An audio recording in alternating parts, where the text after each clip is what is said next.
Bonsoir à toutes et à tous, bienvenue à vous à ce nouveau rendez-vous avec l'actualité. Voici les grandes articulations de ce journal. Une nomination des mesures qui touchent l'éducation et la santé, mais aussi l'élaboration des nouveaux projets du ministère sont entre autres les décisions prises au Conseil des ministres de ce mercredi 2 mars 2022. Rencontre de sensibilisation des membres de l'association des grogneurs du Bénin ce jeudi 3 mars 2022. Ceci dans le cadre de la campagne de vaccination contre la Covid-19 lancée par le gouvernement Talon. Hors du Bénin, alors que l'offensive russe en Ukraine se poursuit, Kiev continue de chercher des alliés. La majorité des pays occidentaux ont ouvertement montré leur soutien à l'Ukraine. Les précisions dans un court instant. À nouveau, bonsoir et merci de faire le choix de Speed Line Télévision. 28 nominations, des mesures qui touchent l'éducation et la santé, mais aussi l'élaboration de nouveaux projets du Millennium Challenge et compte sont entre autres les décisions prises en Conseil des ministres de ce mercredi 2 mars 2022. Plus de détails avec le porte-parole du gouvernement. On le suit. Les décisions ci-après ont été prises. Au chapitre des mesures normatives, en point 1, dispositions réglementaires de mise en œuvre de la stratégie de promotion et de développement de l'enseignement supérieur, la recherche scientifique et l'innovation. À la suite du séminaire organisé à l'effet d'impulser une nouvelle dynamique au secteur de l'enseignement supérieur, il a été retenu d'engager des réformes en profondeur aux fins de sa réorganisation. Il s'agit particulièrement de asseoir une politique et un régime de gouvernance des universités nationales, mettre en place un mécanisme d'assurance qualité de recrutement des enseignants par l'instauration d'un fichier des aspirants, instaurer un dispositif d'évaluation de la qualité des enseignements et des enseignants. C'est pour concrétiser ces réformes que le Conseil a adopté les décrets portant attribution, organisation et fonctionnement de l'organe national de contrôle et d'éthique dans l'enseignement supérieur, rémunération des personnes nommées dans les fonctions universitaires de direction, de même que les décrets fixant le cadre général de création et d'organisation des écoles doctorales dans les universités publiques, le cadre de création et d'organisation des chaires dans les dites universités, puis le décret définissant les modalités d'organisation de l'inscription au fichier national des aspirants à l'enseignement supérieur. Les ministres intéressés assureront la mise en œuvre diligente de ces actes réglementaires. En point 2, mise en place du cadre institutionnel chargé de la formalisation du compact régional du Bénin avec le Millennium Challenge Corporation MCC. Après la réalisation du compact Millennium Challenge Account 2, le conseil d'administration du MCC a retenu que notre pays est éligible à un nouveau programme, cette fois-ci de dimension régionale. Le dit programme est destiné à soutenir des projets dans le secteur des transports en vue de promouvoir l'intégration économique, l'accroissement du commerce dans la sous-région, ainsi qu'une meilleure coopération frontalière entre le Bénin et le Niger. Dans cette perspective, il incombe à notre pays de mettre en place un cadre institutionnel composé d'un comité de pilotage et d'une équipe technique de formulation du compact.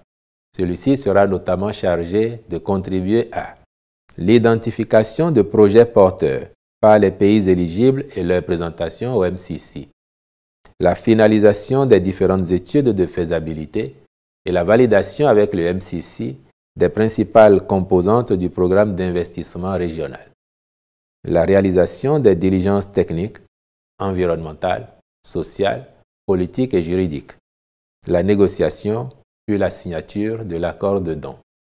C'est à cette fin que le décret subséquent a été pris et les ministres concernés instruits à l'effet d'assurer le fonctionnement optimal de l'équipe ainsi constituée.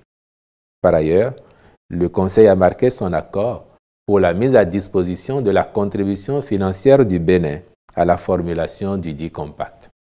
En point 3, réorganisation de la pyramide sanitaire en République du Bénin.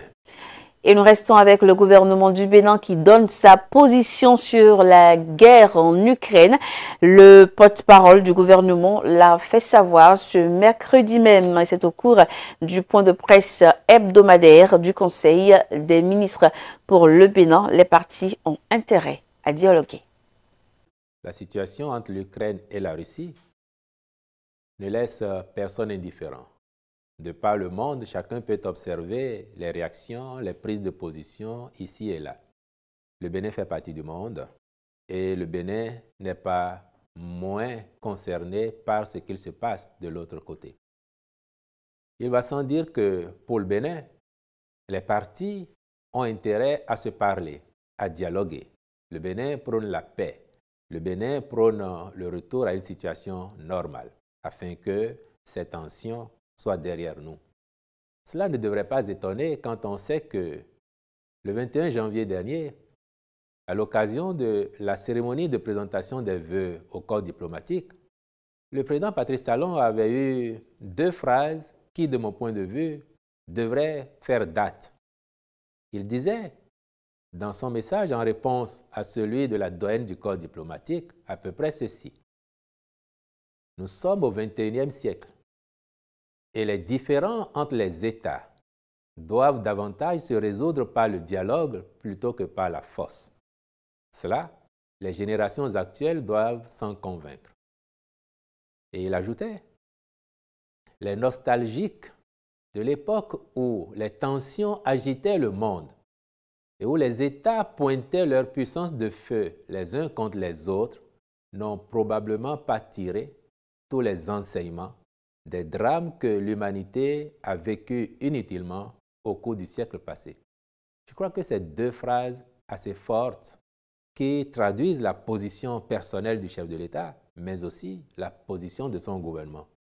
Et à partir de là, on peut donc comprendre la logique qu'il y a aujourd'hui à ce que, préoccupé par la situation qui prévaut dans cette partie du monde, le gouvernement béninois en appelle à un retour rapide à l'ordre normal des choses, afin que la paix ne soit pas davantage menacée dans le monde. Par ailleurs, et je subodore que vous devez avoir en sous-entendu une préoccupation concernant éventuellement nos compatriotes qui vivent dans cette région, que ce soit la Russie, que ce soit l'Ukraine. Et bien évidemment, je vous dirais que le gouvernement de la République est attentif à la situation qui prévaut et particulièrement donc au sort des Béninois. C'est pour cela que le département, ici, le ministère des Affaires étrangères et de la coopération, a instruit l'ambassadeur du Bénin qui couvre la région à l'effet de prêter une attention particulière à la situation de nos compatriotes qui pourraient avoir besoin d'être assistés, d'être secourus pour se déplacer éventuellement. Dans tous les cas, le gouvernement est attentif au sort de nos compatriotes et fera tout son possible pour les préserver de quelques difficultés ou de quelques dommages graves qu'ils pourraient subir du fait de ce conflit et qui doit, encore une fois, cesser au plus tôt. Et nous parlons à présent des audiences à la vice-présidence de la République. Mariam Tchabi-Teleta a reçu en audience 3 différentes délégations. Ils étaient tous présents pour présenter différents projets à la vice-présidente de la République. Voici ici le compte rendu de Olive Biaou. La vice-présidente de la République du Bénin a reçu en audience 3 différentes délégations. La première, ce sont des acteurs du projet d'appui à l'entrepreneuriat féminin dans la filière riz. C'est un projet que nous avons, le Canada appuie depuis 2017, qui se terminera en 2023. Et comme nous sommes à la dernière année du projet, nous estimons que c'est très important cette dernière année pour la capitalisation des activités du projet et penser à la durabilité. Et la durabilité pour nous, c'est vraiment d'outiller les femmes qui ont fait partie du projet, qui travaillent dans la filière, dans la production, dans la transformation, dans l'approvisionnement. C'est vraiment les appuyer pour que lorsque le projet soit terminé, qu'elles puissent continuer ces activités et surtout comme je l'ai mentionné plus tôt, d'avoir accès au marché local. Ensuite, c'était au tour d'une délégation de la faculté de droit et de sciences politiques de l'université de Parakou qui ont parlé de fond en comble de leurs produits. Madame la vice-présidente n'a pas fermé la porte à cette opportunité. C'est vrai que cela est différé pour que nous puissions mettre nos meilleurs produits en stage dans toutes les institutions de la République. Et elle a trouvé cette idée aussi très géniale. Elle nous a remercié par rapport à cet effort qui est fait parce qu'aujourd'hui, les dirigeants des universités doivent comprendre que la gestion des universités a changé, nous avons changé de cap et que l'université doit être considérée aujourd'hui comme une entreprise. En témoigne également la présence des conseils d'administration dans les universités. Et pour finir, ce sont les membres de la fondation Reine Rangbe qui ont présenté un livre parlant de l'autorité de la femme. Ce qui nous pousse vers la vice-présidente, c'est ça. Dans ce livre, on a parlé de 4 femmes.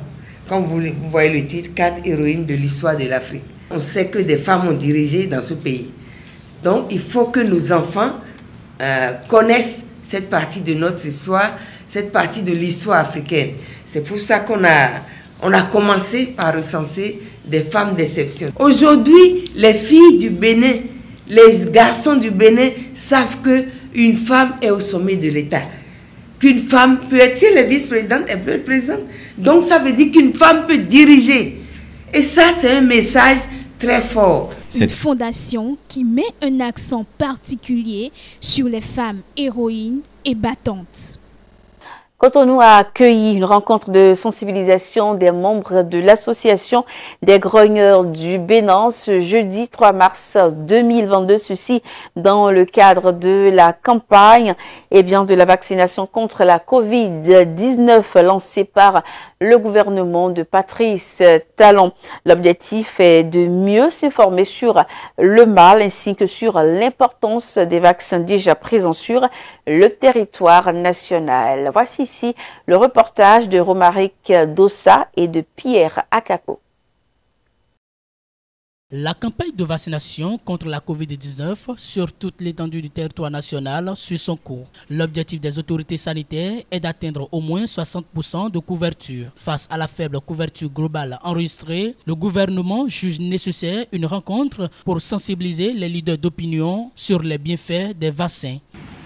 Vous imaginez que 60% prévus et nous sommes à 27% aujourd'hui.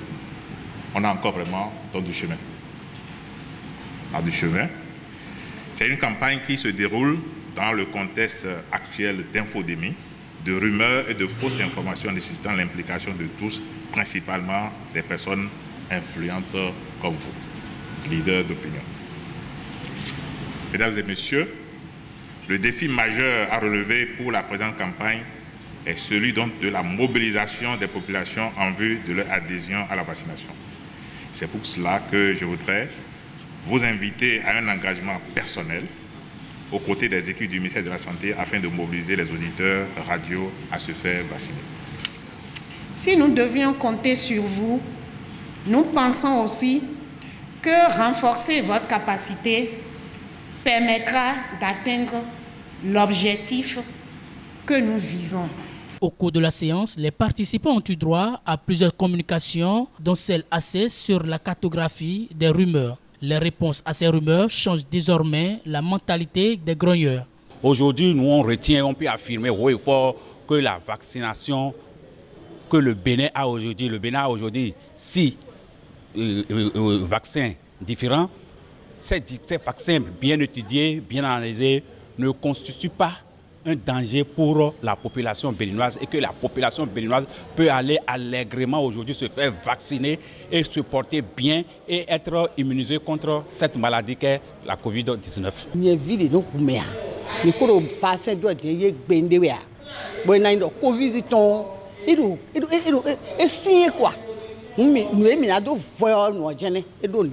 Et ce que je retiens aussi, c'est que bon nombre sont réticents vis-à-vis de ce vaccin. Moi, je suis déjà vacciné, j'ai pris le Johnson.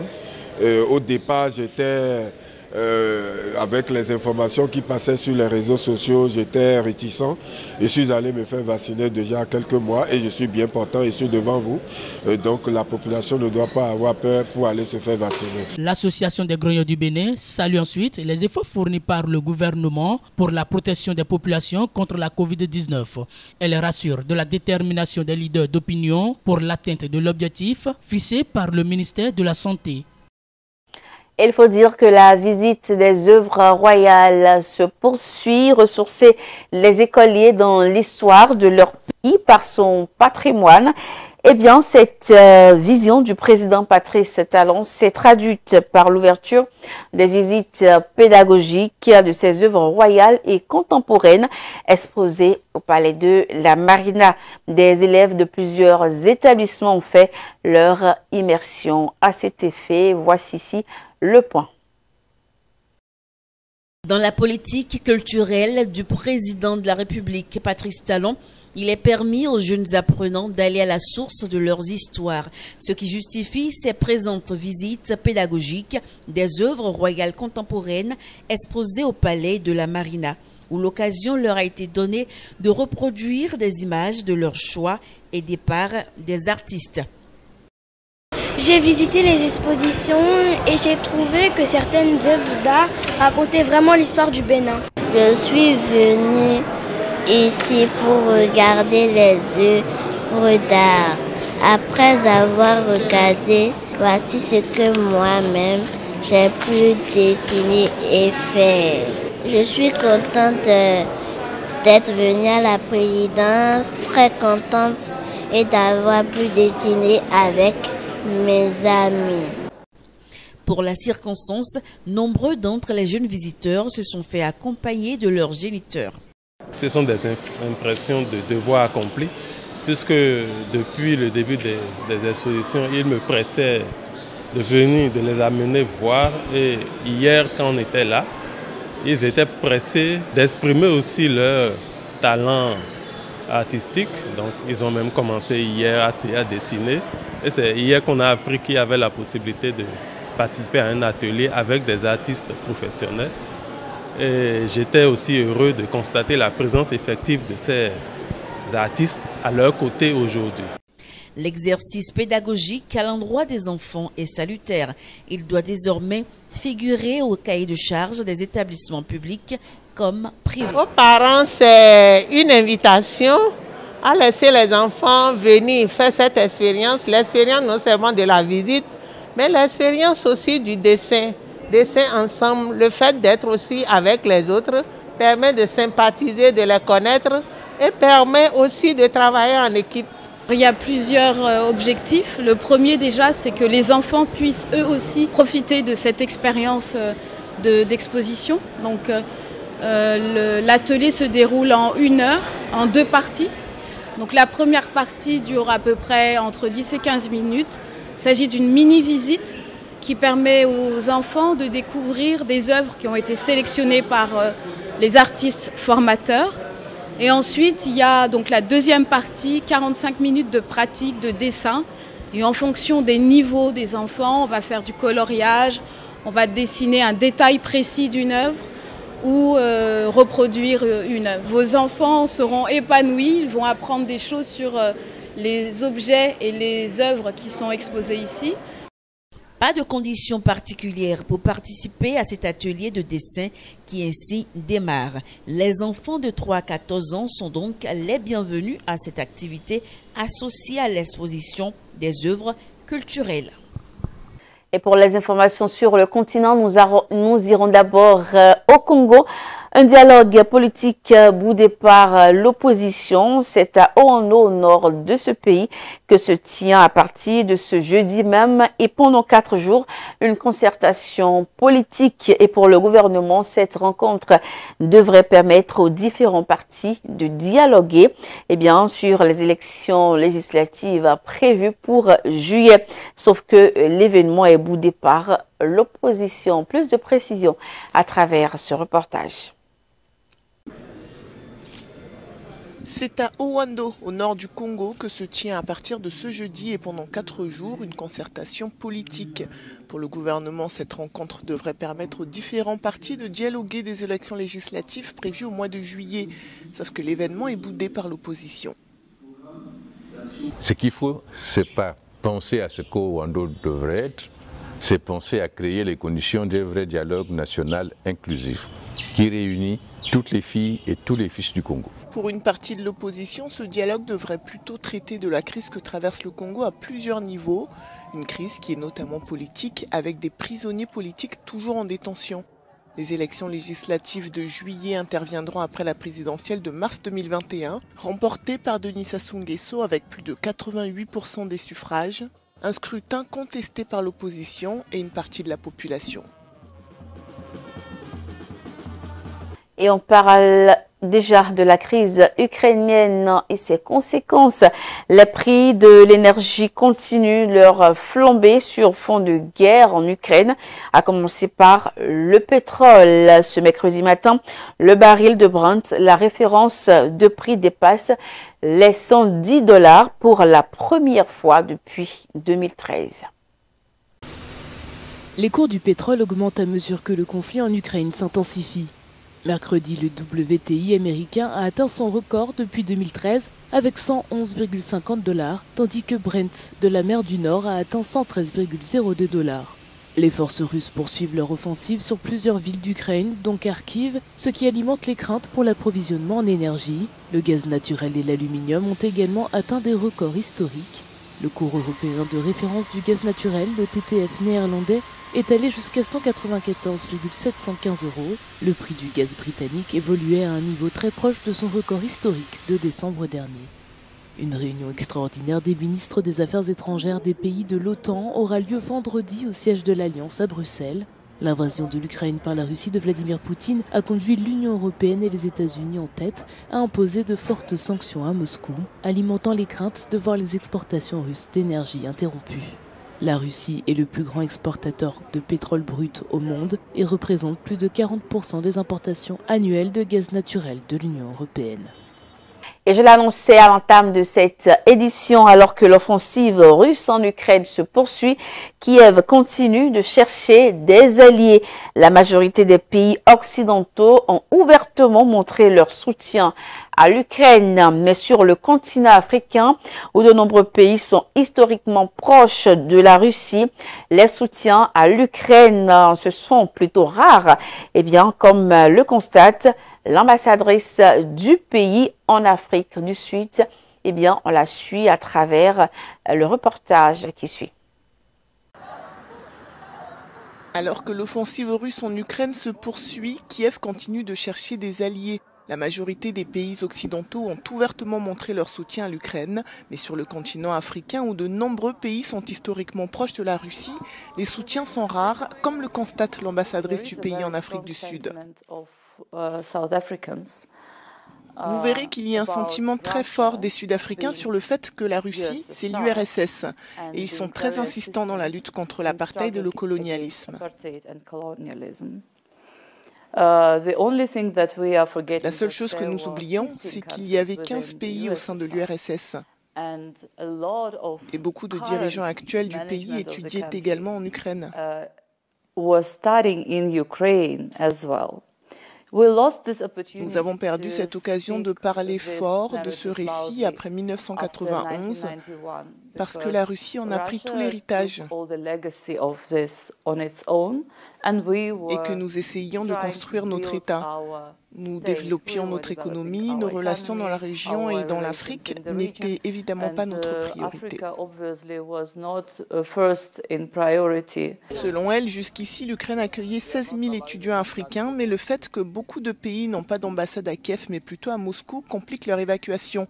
Le ministre ukrainien des Affaires étrangères a reconnu que les Africains avaient rencontré des difficultés aux frontières. Maintenant, ils ne cèdent la place qu'aux Ukrainiens. Il y a différentes procédures et pour les Ukrainiens, de ce que je sais, il a été décidé par le gouvernement polonais qu'il les laisserait rentrer dans le pays. N'oubliez pas qu'en Ukraine, nous avons un certain nombre d'étrangers illégaux. Et il s'agit évidemment d'une préoccupation majeure pour l'Union européenne. Mercredi, l'ONU a adopté une résolution qui exige que la Russie cesse de recourir à la force contre l'Ukraine. Plusieurs pays africains, dont l'Afrique du Sud, se sont abstenus de voter. Et pour rester collé à cette actualité, il faut dire que 2% de la population ont été contraints à fuir les bombardements. Plus d'1 million de réfugiés sont arrivés dans les pays limitrophes de l'Ukraine. Ici, les images pour vous en convaincre. 1 million de réfugiés ukrainiens en seulement une semaine de guerre. Selon les Nations Unies, c'est l'exode le plus rapide du siècle. Environ 2% de la population est contrainte à l'exil. La plupart des réfugiés se rendent dans les pays limitrophes, en voiture ou en train, pour fuir les bombardements de l'armée russe et l'intensification des combats. La Pologne accueille environ la moitié de ces Ukrainiens qui ont dû tout abandonner derrière eux. Ils sont également en Moldavie, en Slovaquie et en Roumanie. Ces pays s'organisent dans l'urgence. Le haut commissaire des Nations Unies aux réfugiés, Filippo Grandi, doit se rendre sur place dans les prochains jours. La situation devrait empirer alors que l'armée russe gagne du terrain. De son côté, Londres a annoncé l'ouverture d'une agence à Calais pour permettre aux Ukrainiens souhaitant se rendre au Royaume-Uni de demander rapidement un visa. Et en parlant donc des différentes manifestations, malgré la répression de la police russe, des centaines de personnes ont protesté contre l'invasion de l'Ukraine à travers plusieurs villes de la Russie.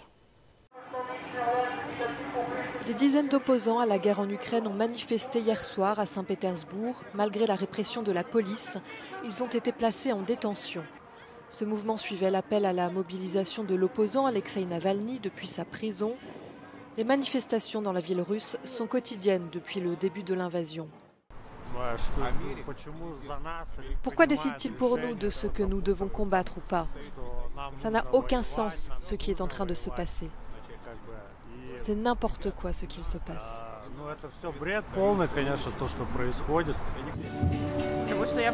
Je suis contre la guerre. Mon mari est ukrainien, je suis russe, nous avons un fils mi-ukrainien, mi-russe. Je suis contre le fait de tuer nos frères. Cette activiste de 77 ans a elle aussi été interpellée pendant qu'elle manifestait, comme des centaines de citoyens russes. Au 8e jour de l'invasion de l'armée en Ukraine, les mouvements de protestation se sont déroulés dans plusieurs villes à travers toute la Russie. Et voilà, c'est sur ces reportages essentiellement concentrés sur la crise russo-ukrainienne que nous mettons un terme à ce journal. Merci à toutes et à tous de l'avoir suivi. À très vite.